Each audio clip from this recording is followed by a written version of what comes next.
Oke, Assalamualaikum warahmatullahi wabarakatuh. Selamat siang, saudara-saudara semuanya. Bertemu lagi dengan saya, Ana Yuharawati, dalam mata kuliah Teknik Laboratorium Bimbingan Konseling. Di sini kita pertemuan pertama yaitu tentang mengenal konseling lebih dekat. Oke.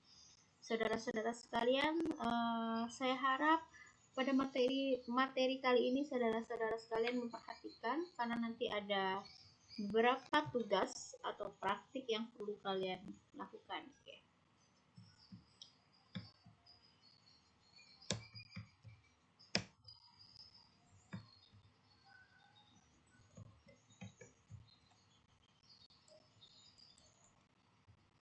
Oke.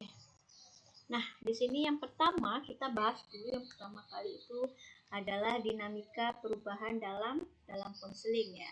Nah, di sini menurut Prayitno menjelaskan bahwa proses konseling ini pada dasarnya adalah suatu proses untuk mengadakan perubahan pada diri klien ya.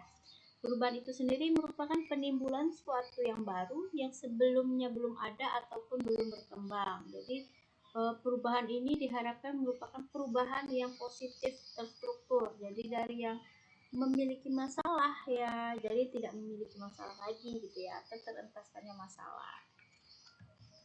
Nah, di sini suatu proses perubahan yang terencana seyogyanya lah memperhatikan beberapa unsur atau semua unsur yang terdapat dalam proses pembahasan itu. Yang pertama, unsurnya itu siapa yang akan berubah. Dalam hal ini tentu konteksnya yang akan kita rubah itu adalah klien, diri klien ya. Yang kedua, keadaan sebelum berubah dari subjek yang akan berubah. Nah, di sini maksudnya apa nih? Keadaan sebelum berubah dari subjek yang akan berubah. Nah, jadi klien waktu memasuki subjek yang akan berubah hubungannya dengan konselor. Ya. Yang ketiga yaitu keadaan sesudah berubah. Jadi kita melihat, kita mengobservasi dari hasil proses konseling kita. Bagaimana keadaan terkini si klien setelah berubah itu ya. Apakah menjadi lebih baik? Kalau menjadi lebih baik tentu saja itu sudah merupakan poin dari berhasilnya suatu proses konseling ya. Kemudian yang keempat, isi dan besarnya perubahan. Jadi besarnya perubahan tuh seberapa gitu ya. Kemudian apa saja yang dirubah, apa saja proses-proses tingkah laku yang berubah dalam konseling tersebut. Kemudian yang kelima yaitu proses perubahan, yaitu di sini proses perubahan itu adalah proses konseling, yaitu pendekatan atau cara hubungan antara konselor dengan klien dan suasana yang terjalin. Yang keenam merupakan siapa yang melakukan. Siapa yang melakukan ini? Jadi yang melakukan itu adalah konselor dengan proses konseling melalui stimulus dalam proses konseling sehingga terjadinya suatu perubahan pada diri klien. Nah, pengkajian atas unsur-unsur di atas akan menghasilkan komponen-komponen pokok yang merupakan bagian tak terpisahkan dalam suatu proses perubahan gitu ya. Next. Nah, beberapa kesembilan komponen tersebut diurutkan sebagai berikut. Yang pertama, kelengkapan subjek pengubah. Selanjutnya, hubungan awal antara subjek yang akan berubah dengan subjek pengubah. Kemudian pengkajian keadaan awal subjek yang akan berubah. Kemudian penetapan apa yang akan diubah. Penetapan tujuan perubahan, jadi kita harus menetapkan tujuan perubahan dalam proses konseling itu apa gitu ya. Kemudian pelaksanaan usaha, jadi usaha apa ini yang real yang dilakukan oleh si klien untuk berubah menjadi lebih baik. Jadi ada usaha terencana yang terstruktur gitu ya. Kemudian penilaian dan umpan balik, selanjutnya tindak lanjut ya. Nah, di sini perlu saudara catat atau garis bawahi bahwa usaha konseling adalah usaha yang normatif. Artinya apa? Artinya yaitu usaha ini dilandasi atas prinsip-prinsip, norma dan nilai-nilai yang luhur. Oleh karena itu, maka ke-9 komponen dinamika perubahan dalam proses konseling tersebut haruslah diwarnai oleh norma dan nilai-nilai yang luhur gitu ya. Kemudian dinamika perubahan dalam proses konseling adalah dinamika perubahan yang normatif. Jadi normatif dinamikanya itu ya. Jadi antara klien yang satu dengan klien yang satunya lain itu berbeda-beda dinamika atau suasana perubahannya. Suasana konselingnya juga berbeda-beda antara satu klien dengan klien yang lain gitu ya, tidak bisa disamakan. Nah, ini yang B, yaitu kita membahas tentang beberapa hal praktis dalam membina hubungan konseling gitu ya. Nah, ada beberapa hal lain yang perlu diperhatikan yaitu dalam membina hubungan konseling yang baik, yaitu selain sikap dan kemampuan dasar konselor dalam hubungan konseling, ternyata juga diperlukan beberapa hal praktis ya demi mengkonkretkan pelaksanaan layanan konseling yang berhasil. Apa saja itu? Yang pertama, perbedaan antara konseling dengan pembicaraan biasa. Jadi ada bedanya ya, itu proses konseling dengan pembicaraan biasa saja antara sahabat gitu ya. Nah, apa? Dalam konseling itu pusat pembicaraan diarahkan kepada salah seorang peserta, yaitu klien. Sedangkan dalam pembicaraan biasa pusat pembicaraan diarahkan kepada kedua belah pihak gitu ya. Yang kedua, pusat pembicaraan dalam konseling, jika klien menyatakan bahwa ia telah pernah menghubungi orang lain, misalnya guru, dokter, bisa jadi konselor lain, dan lain sebagainya, berkenaan dengan masalah yang ia hadapinya. Jadi sebelum ia datang kepada kamu, ternyata ia sudah datang ke tempat lain gitu ya. Maka konselor harus berusaha menanggapinya dari sudut klien itu sendiri dan tidak dari sudut orang-orang yang pernah dihubungi oleh klien tersebut. Jadi kita menanggapi pokoknya terpusat pada klien gitu ya.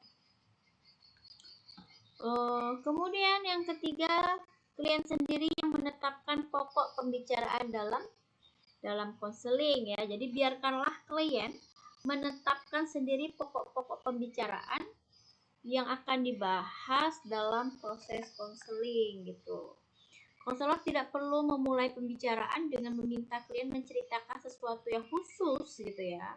Jadi klien hendaklah diberi kesempatan penuh untuk memulai sendiri konseling. Jadi kita berikan kesempatan kepada si klien untuk memulai. Bagaimana kesanggupannya untuk memulai sendiri suatu proses konseling gitu ya. Nah, jika konselor yang memulai, lebih-lebih dengan suatu pertanyaan yang khusus, ternyata jangan-jangan pertanyaan itu kurang berharga atau tidak begitu berarti terhadap permasalahannya. Jadi kita tidak boleh memulai dengan pertanyaan khusus gitu ya. Jadi silahkan si klien yang mencoba menjelaskan awal muasal masalahnya itu apa gitu ya. Kita hanya perlu mendengarkan dulu gitu ya. Memperhatikan klien gitu. Selanjutnya yang keempat, masalah klien lain ya. Setiap masalah adalah unik, apalagi masalah-masalah yang dialami oleh klien lain yang berbeda gitu. Nah, adalah tidak diharapkan konselor membawa pembicaraan tentang masalah klien lain yang terdahulu dilayani konselor ke dalam proses konseling yang sekarang sedang berlangsung. Ya, meskipun masalah yang dialami oleh klien terdahulu itu sama dengan yang dialami oleh klien lain. Jadi tidak diperkenankan dalam proses konseling itu kita membahas orang lain meskipun masalahnya sama gitu ya. Jadi itu fokus konselingnya orang lain dong, bukan klien kita yang sekarang gitu ya.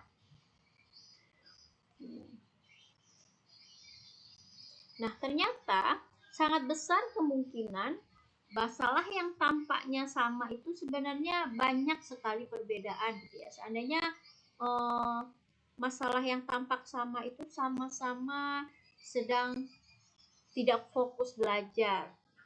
Memang intinya sama ya, topik judul kasusnya. Tapi kan ternyata inti permasalahannya itu berbeda. Jadi sehingga penyelesaian yang digunakan terhadap klien yang terdahulu itu tidak relevan atau tidak cocok digunakan oleh klien sekarang dalam menghadapi masalahnya gitu ya. Selanjutnya, jika kita membawa masalah klien lain ke dalam pembicaraan konseling ini, boleh jadi bisa menimbulkan hal-hal yang kurang menyenangkan pada diri klien gitu ya. Jadi bisa jadi klien tidak nyaman. Kenapa sih kok yang dibicarakan orang lain gitu ya, bukan fokus saya gitu. Klien boleh jadi menduga-duga, wah, jangan-jangan konselor ini juga menceritakan masalah-masalah seperti ini kepada klien lainnya. Jangan-jangan nanti masalah saya juga diceritakan lagi kepada klien-klien selanjutnya gitu. Jadi dia ada rasa curiga, ada rasa tidak percaya gitu terhadap konselornya. Jadi itu harus kita hindari gitu ya.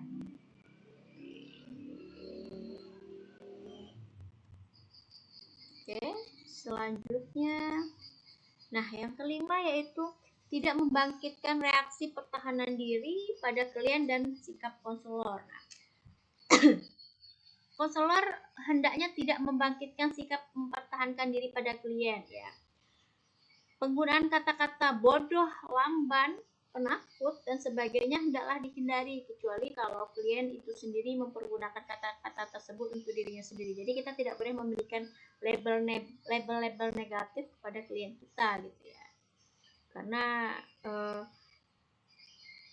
berdampak negatif gitu. Jadi dia datang kepada konselor itu untuk memecahkan masalah, bukan untuk diberikan label-label gitu ya. Nah, coba saudara perhatikan dua kalimat berikut. Nah, yang pertama, kamu sebenarnya kurang bersungguh-sungguh dalam usaha itu.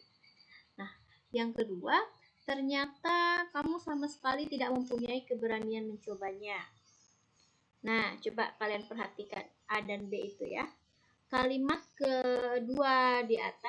Kedua kalimat di atas merupakan pernyataan tentang sikap atau perasaan tidak puas pada konselor gitu ya. Dan kalimat kedua barangkali dapat menimbulkan sikap mempertahankan diri secara lebih kuat daripada kalimat yang pertama gitu ya.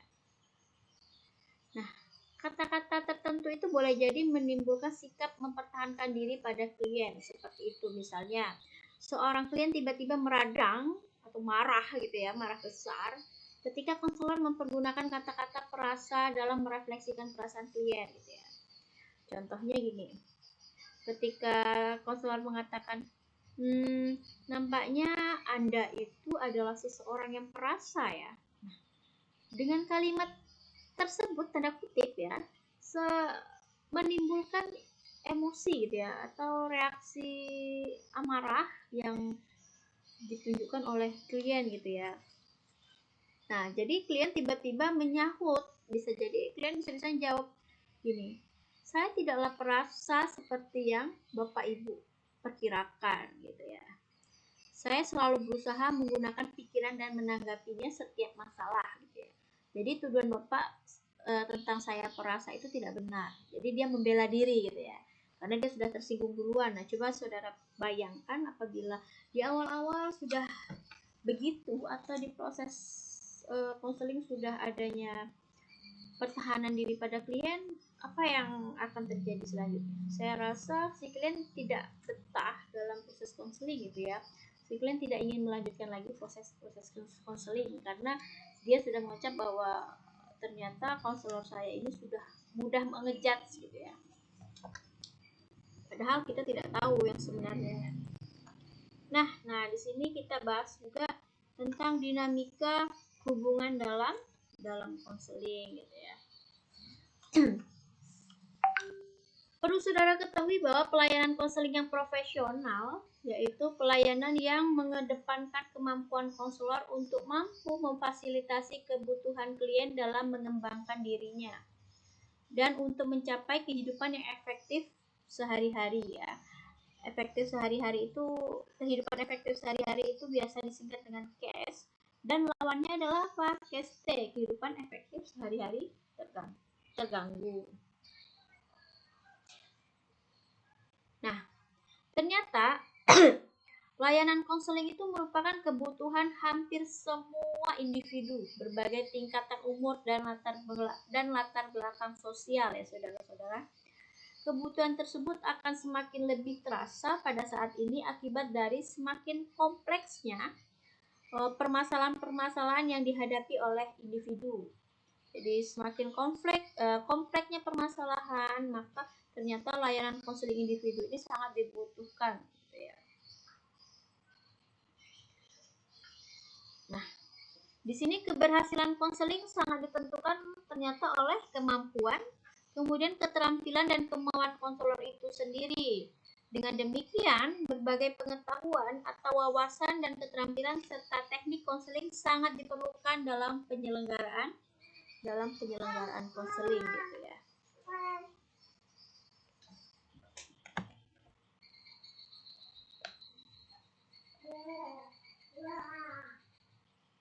Oke, selanjutnya, nah di sini ada etika dasar dalam konseling berdasarkan asas-asas bimbingan konseling. Nah, silahkan saudara semua berseru gitu dengan lantang mengucapkan janji konselor. Jadi, marilah kita bersama-sama mengucapkan janji konselor ya. Saya sebutkan namanya, yaitu saya Anayu Herawati, dengan ini menyatakan bahwa saya sanggup dan bersedia menerima, menyimpan, memelihara, menjaga, dan merahasiakan segala data dan atau keterangan lainnya yang saya terima, baik dari klien saya atau dari siapapun juga, yaitu data dan atau keterangan yang tidak boleh dan tidak layak diketahui oleh orang lain. Oke. Jadi saudara-saudara semua silahkan hafalkan janji konselor ini, karena ini merupakan janji atau pedoman kalian untuk menjadi konselor selanjutnya ya. Nah,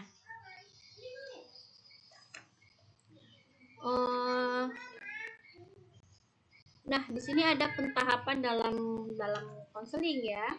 Yang pertama, pentahapan itu ada pengantaran, introduction gitu ya. Jadi kita melakukan pembinaan awal mulai dari menyambut, mengantarkan klien ke tempat duduk dengan tujuan apa? Dengan tujuan agar klien mengetahui proses konseling. Tujuan, kemudian proses serta asas-asas apa yang digunakan dalam proses konseling. Jadi pada mata kuliah sebelumnya kita sudah membahas pada wawasan dasar BK ya. Kita sudah membahas asas-asas bimbingan konseling ya. Jadi kita perlu menyampaikan pada klien kita bahwa kita memiliki asas-asas gitu ya. Nah, ternyata pada proses konseling ini ya kita harus berpegang teguh pada prinsip KTPS ya. Klien tidak pernah salah gitu ya. Jadi proses pengantaran ini ditempuh melalui kegiatan yang bersuasana hangat, permisif, dan kita memegang KTPS tadi gitu ya.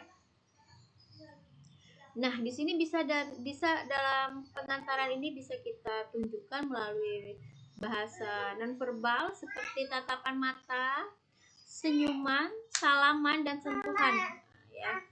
Selanjutnya mengenai panggilan diserahkan pada klien. Nah, oke, selanjutnya yaitu mengenai panggilan itu kita serahkan kepada klien, mau kita panggil apa dia gitu ya. Jadi kita serahkan, kira-kira saudara senang atau nyamannya dipanggil apa nih? Panggil apa? Maunya dipanggil apa? Adinda kah, Ananda kah, atau bagaimana gitu ya. Kemudian menciptakan kondisi yang nyaman agar klien mau secara terbuka dan sukarela mengungkapkan kondisi dirinya. Ya, itu tentang pengantaran ya. Selanjutnya tahap yang kedua yaitu penjajakan. Nah, tahap penjajakan ini tahap memasuki kawasan konseling, yaitu mendalami permasalahan yang dialami oleh klien melalui bermacam-macam teknik konseling ya, misalnya dorongan minimal, pernyataan terbuka dan runtun, sambung menyambung pertanyaan gitu ya. Nah, ini jadi dalam penjajakan ini kita pakai 5W 1H. Contohnya, apa yang Anda rasakan pada hari ini? Apa yang mengganggu perasaan saudara pada hari ini? Gitu ya. Kemudian tahap ketiga yaitu penafsiran. Nah, di sini kita menginterpretasikan apa yang diungkap klien melalui bahasa verbal, nonverbal atau body language. Jadi ya ternyata menafsirkan tuh tidak hanya dari ucapan saja, jadi dari raut wajah, tingkah laku, body language itu bisa kita artikan maknanya apa gitu ya. Bagaimana sih tingkah laku seseorang yang lagi galau gitu ya, lagi memiliki masalah berat, tentu dia akan menunjukkan bahasa-bahasa nonverbal secara khusus gitu. Selanjutnya yaitu pembinaan atau intervensi ya, yaitu hal-hal yang akan dilakukan menyangkut tingkah laku yang akan dirubah pada diri klien. Dalam pembinaan ini menyangkut pada perubahan atau apa yang akan dirubah. Jadi menekankan proses perpostur ya, perilaku positif yang terstruktur pada klien gitu ya. Konselor ini mengacu pada pengentasan masalah dan pengembangan diri klien. Nah, teknik konseling yang dipakai adalah di samping teknik umum, maka juga bisa diselipkan dengan teknik-teknik khusus dalam bimbingan konseling gitu ya. Nanti materi-materi teknik umum dan teknik khusus kita bahas di pertemuan selanjutnya.